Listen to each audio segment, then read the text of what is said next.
Hello friends, வணக்கம் and welcome back to ஸ்னேஹிதியே. இன்றைக்கி நாம் ரொம்ப யூஸ்ஃபுல்லான டைம் சேவிங் கிச்சன் டிப்ஸ் தான் பார்க்க போகிறோம். வாங்க என்னென்னு பார்த்துடலாம். டிப் நம்பர் 1 என்னென்னு பார்த்துக்கிட்டோம் அப்படின்னா, நமக்கு சாதாரணமாக லெமன் ஜூஸ் தேவைப்படுது அப்படின்னா நம்ம ஒரு முழு லெமனை கட் பண்ணிவிட்டு தேவையான அளவுக்கு ஜூஸ் எடுத்துகிட்டு பேலன்ஸ் அப்படியே ஃப்ரிட்ஜில் ஸ்டோர் பண்ணுவோம். அது சில நேரங்களில் காஞ்சி போயிடும். ஸோ நமக்கு அதை எடுத்து யூஸ் பண்ணுறதுக்கு கஷ்டமாக இருக்கும். ஸோ நான் என்ன பண்ணுவேன்னு பார்த்தீங்கன்னா, நார்மலாக கடையிலேருந்து மொத்தமாக ஒரு 10-15 லெமன் வாங்கிட்டு வந்தது உடனேயே எல்லா பழத்தையுமே சின்னதாக பாதியாக கட் பண்ணிவிட்டு அதனுடைய ஜூஸை ஃபுல்லாகவே எக்ஸ்ட்ராக்ட் பண்ணி எடுத்துடுவேன். ஸோ ஜூஸ் எக்ஸ்ட்ராக்ட் பண்ணும்போது ஒரு தடவை மட்டும் ஸ்குவீஸ் பண்ணி எடுக்காதீங்க. 2 தடவை ஸ்குவீஸ் பண்ணணும் அப்படின்னா தான் அதனோட ஃபுல் எக்ஸ்ட்ராக்டும் நமக்கு கிடைக்கும். ஸோ 2 பழத்தையும் சேர்த்து வச்சு நம்ம எடுக்கும்போது நல்லாவே ஜூஸ் கிடைக்கும். இந்த மாதிரி நீங்கள் மொத்தமாக ஜூஸ் எல்லாம் எடுத்து வச்சுக்கோங்க. ஸோ எடுத்து வச்ச ஜூஸை ஒரு கிளாஸ் கண்டெய்னரில் நீங்கள் ஊற்றி ஸ்டோர் பண்ணிக்கோங்க. இது கிளாஸ் கண்டெய்னர் இல்லை, பாப்பாவுக்காக நான் வாங்கின ஒரு சிரப் பாட்டில். ஸோ இது கொஞ்சம் முன்னாடி எடுத்த வீடியோ, அதனால் நான் இதில் ஊற்றியிருந்தேன். பட் இப்போ கிளாஸ் கண்டெய்னருக்கு சேஞ்ச் பண்ணியாச்சு.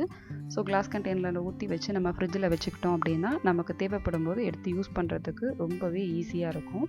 அண்ட் அந்த தோல் நீங்கள் தூக்கி போட்டுட வேண்டாம். அந்த தோலுமே பார்த்தீங்க அப்படின்னா என்ன பண்ணுவேன்னா, மொத்தமாக இந்த தோலில் ஒரு கையளவுக்கு கல்லுப்பு சேர்த்து ஒரு கிளாஸ் பாட்டிலில் போட்டு நல்லா நம்ம குலுக்கி வச்சுட்டு ஒரு 4-5 நாளைக்கு வெயிலில் வச்சு எடுத்து அப்புறமா ஃப்ரிட்ஜில் ஸ்டோர் பண்ணிக்கிட்டோம் அப்படின்னா அது நல்ல ஊறி இந்த மாதிரி 1 மாதத்துக்கு அப்புறம் பார்த்திங்கன்னா நல்ல சாஃப்டாகிடும். ஸோ நார்மலாக நம்ம ஊறுகாய் போடுற மாதிரி தான். இது எதுக்காக ஸ்டோர் பண்ணுறேன்னு பார்த்தீங்கன்னா, நார்மலாக நமக்கு உட முடியாத நேரங்களில் நமக்கு புளிப்பாக ஏதாவது சாப்பிடணும், இல்லை டைஜஷனுக்கு குழந்தைங்களுக்கு மோர் சாதத்தோடு வச்சு கொடுத்தோன்னா கூட ரொம்பவே நல்லது. ஸோ ட்ரை பண்ணி பாருங்கள். அண்ட் டிப் நம்பர் 2 என்னன்னு பார்த்துடலாம். புளி தினமே நம்ம குழம்புக்காக அதை ஊற வச்சு அதுக்கப்புறம் அதை கரைச்சி அதை வடிகட்டி அதை டெய்லி யூஸ் பண்ணும்போது பார்த்திங்கன்னா அதில் வேஸ்டேஜஸும் நிறையவே வரும். அதே சமயத்தில் நமக்கு அது டைமிங்கும் ரொம்பவே எடுத்துக்கும்.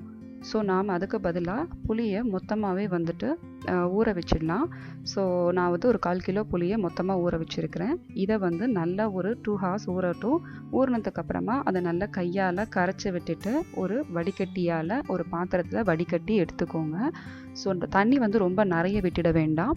நம்ம சாதாரணமாக புளிக்காய்ச்சல் செய்வோம் இல்லைங்களா, புளியோதரைக்கு பேஸ்ட்டுக்கு அந்த மாதிரி திக்னஸாக தான் எடுத்துக்கணும். ஸோ இப்போ நாம் ரெடி பண்ணி வச்சுருக்கிற இந்த புளி கரைசலை அதை நம்ம கெட்டு போகாமல் இருக்கிறதுக்கு ப்ரிசர்வ் பண்ணணும். ஸோ அதுக்காக இப்போ நான் என்ன பண்ணுறேன்னா, ஒரு கடாயில் 2 டேபிள் ஸ்பூன் அளவுக்கு நல்லெண்ணெய் ஊற்றிட்டு அதில் 1/4 டீஸ்பூன் மஞ்சள் தூள் அண்ட் கொஞ்சமாக கல்லுப்பு எல்லாம் ஆட் பண்ணிவிட்டு அந்த புளி கரைசலையும் அதோடு சேர்த்து ஒரு கொதி வர அளவுக்கு வச்சுருந்தா போதும். ரொம்ப கொதிக்க விடணுன்றது இல்லை.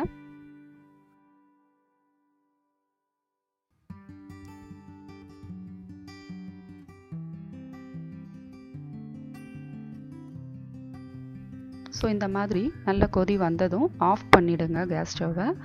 அண்டு ஆற விட்டுட்டு நல்லா ரூம் டெம்பரேச்சருக்கு வந்ததுக்கப்புறமா ஒரு கிளாஸ் கண்டெய்னரில் ஸ்டோர் பண்ணி அதை ஃப்ரிட்ஜில் வச்சுடுங்க. தேவையான போது எடுத்து யூஸ் பண்ணிக்கலாம். அடுத்தது டிப் நம்பர் 3 என்னன்னு பார்த்துடலாம். நமக்கு பெருங்காயம் சாதாரணமாக தூள் பெருங்காயத்தை விட கெட்டி பெருங்காயம் தான் ரொம்ப நல்லது. ஸோ கட்டி பெருங்காயம் இந்த மாதிரி நம்ம சின்ன பீசஸாக எடுத்து அதை நிழலில் காய வச்சு தேவையான நேரத்தில் எண்ணெயில் பொரிச்சிட்டு யூஸ் பண்ணுவாங்க. ஸோ அது கொஞ்சம் ப்ராசஸிங் கஷ்டமாக இருக்கும். அதனால் நான் என்ன பண்ணுவேன்னு பார்த்தீங்கன்னா, ஒரு கிளாஸ் பாட்டிலில் இந்த கட்டி பெருங்காயத்தை மொத்தமாகவே அப்படியே உள்ளே போட்டுட்டு அந்த பாட்டில் ஃபுல்லாகவே தண்ணி நிரப்பி வச்சுடுவேன். ஸோ இதை நல்லா குலுக்கி வச்சிட்டோம் அப்படின்னா அது மறுநாளே பார்த்தீங்கன்னா நல்லா அது பெருங்காயத்தில் இருக்கிற எக்ஸ்ட்ராக்ட்ஸ் எல்லாமே இறங்கி நல்ல திக்கான ஒரு லிக்விடாக மாறி இருக்கும். ஸோ நமக்கு தேவையான போது எடுத்து அந்த லிக்விடில் 1 டீஸ்பூன் இல்லை 2 டீஸ்பூன் எவ்வளோ வேணுமோ அதை போட்டு யூஸ் பண்ணிக்குவேன். ஸோ நீங்களும் ட்ரை பண்ணி பாருங்கள்.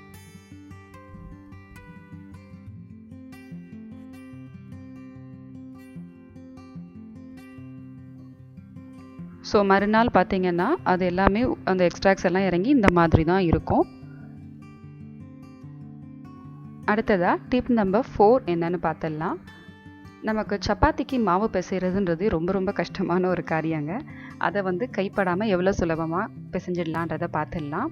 ஸோ ஒரு மிக்ஸி ஜாரில் 1 கப் அளவுக்கு சப்பாத்தி மாவு எடுத்துக்கோங்க. அதே கப்பால் அரை கப் அளவுக்கு தண்ணீர் எடுத்துக்கோங்க. எவ்வளோ தேவையான அளவோ அந்த அளவுக்கு உப்பு சேர்த்துக்கோங்க. இதில் முக்கியமான டிப் என்னென்னா, அந்த மிக்ஸி ஜாரில் ஃபஸ்ட்டு மாவு தான் போடணும், தண்ணி ஊற்றிடாதீங்க. ஸோ ஒரு தேவையான அளவு உப்பு போட்டுட்டு அதை நாம் மிக்ஸியில் நல்லா கிரைண்ட் பண்ணி எடுத்துகிட்டு வந்துடலாம். எப்படி இருக்குன்னு பார்த்துருவோம்.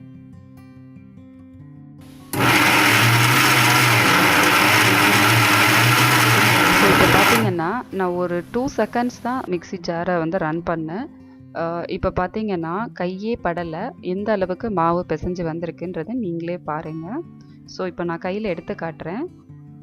எவ்வளோ தூரத்துக்கு நமக்கு கையில் ஒட்டவே இல்லை, அந்த அளவுக்கு சாஃப்டாகவுமே இருக்கும் மாவு. உங்களுக்கு தேவையான அளவுக்கு நீங்கள் மிக்ஸி ஜார்லேயே போட்டு இனிமேல் ஈஸியாக பிசைஞ்சிடலாம். ஸோ டிப் நம்பர் 5 என்னன்னு பார்த்துடலாம். நமக்கு ரொம்ப ரொம்ப கஷ்டமான ஒரு விஷயம் என்னென்னா, தோசைக்கு இட்லிக்கு மாவு அரைக்கிறது. ஸோ நமக்கு மாவு வந்து வேலைக்கு போகிறவங்களா இருந்தாங்கன்னா அவங்களுக்கு அதை ஊற வச்சு கிரைண்டரில் அரைச்சி எல்லாம் ரொம்பவே கஷ்டமாக இருக்கும். ஸோ நம்ம அந்த வெட்டாக ஊற வச்சு அரைக்கிறத நான் வந்து ட்ரையாக ட்ரை பண்ணி பார்க்கலாமேன்னு பண்ணினேன். பட் நல்லாவே வருது. ஸோ இப்போ இந்த இட்லி மாவு தயாரிக்கிறதுக்கு இப்போ நான் எடுத்துக்கிற ரேஷியோ பார்த்தீங்க அப்படின்னா 5 கிலோவுக்கு 1 கிலோ உளுந்துன்றது கணக்கு. ஸோ அந்த 5 கிலோ அரிசியை வந்துட்டு நான் வந்து ரேஷன் அரிசியோடு டிவைட் பண்ணியிருக்கிறேன். ஸோ இட்லி அரிசி 1 கிலோ, ரேஷன் புழுங்கல் அரிசியில் 2 கிலோ, ரேஷன் பச்சரிசியில் 2 கிலோ, அதுக்கு 1 கிலோ உளுத்தம் பருப்பு அண்ட் வெந்தயம் வந்து 50 கிராம் அளவுக்கு ஆட் பண்ணிக்கோங்க. இதை வந்துட்டு நாம் ரைஸ் மில்லில் கொடுத்துட்டு உளுந்தும் வெந்தயமும் வந்து நல்லா ஃபைனாகவே பவுட்ரு பண்ணி கொடுக்க சொல்லுங்கள். தென் அரிசி வந்துட்டு கொஞ்சம் ரவா மாதிரி அரைச்சிட்டு நல்லா மிக்ஸ் பண்ணி இதை மாதிரி காய வச்சு ஒரு கண்டெய்னரில் போட்டு ஸ்டோர் பண்ணிக்கோங்க. அண்டு இது நமக்கு தேவையான போது எல்லாமே ஒரு பாத்திரத்தில் நமக்கு வீட்டில் மெம்பர்ஸ்க்கு தகுந்த மாதிரி மாவை கலந்து மிக்ஸ் பண்ணி எடுத்துக்கலாம். ஸோ இப்போ நீங்கள் நைட் இட்லி சுட போகிறீங்க அப்படின்னா மார்னிங் ரெடி பண்ணி வச்சுக்கோங்க, இல்லை மார்னிங் சுட போகிறீங்கன்னா நைட் ரெடி பண்ணி வச்சுக்கோங்க. தேவையான அளவுக்கு மாவு எடுத்துக்கிட்டு அதுக்கான தேவையான அளவு உப்பு சேர்த்துக்கோங்க. இவ்வளோ தான் மாவு, இவ்வளோ தான் தண்ணி ஊற்றணும் அப்படின்ற அளவுலாம் இல்லை. நமக்கு நார்மலாக மாவு தோசைக்கு அரைச்சி கரைக்கும் பொழுது என்ன பதத்தில் இருக்குமோ அதே பதத்தில் தான் இருக்கணும். ஸோ அது மாதிரி எடுத்துட்டு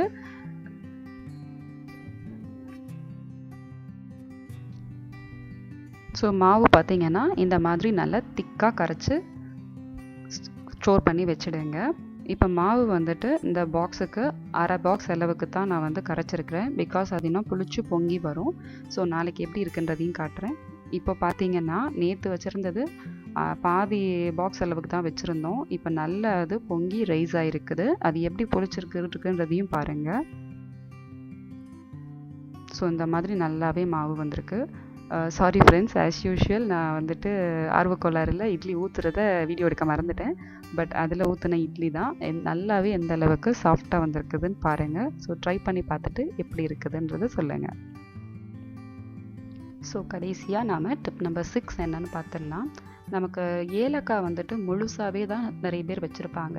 அது நமக்கு ஒரு ஸ்வீட் செய்யும்போதோ இல்லை ஒரு டீக்கு போடும்போதோ பார்த்திங்கன்னா அதை முழுசாக இருக்கிறத எடுத்து இடித்து அதை போட்டு பண்ணுறதுன்றது கொஞ்சம் கஷ்டமாக இருக்கும். அதே சமயத்தில் குழந்தைங்களும் வாயில் பட்டுச்சுன்னா அப்படியே எடுத்து துப்பிடுவாங்க, அது யூஸ் பண்ண மாட்டாங்க.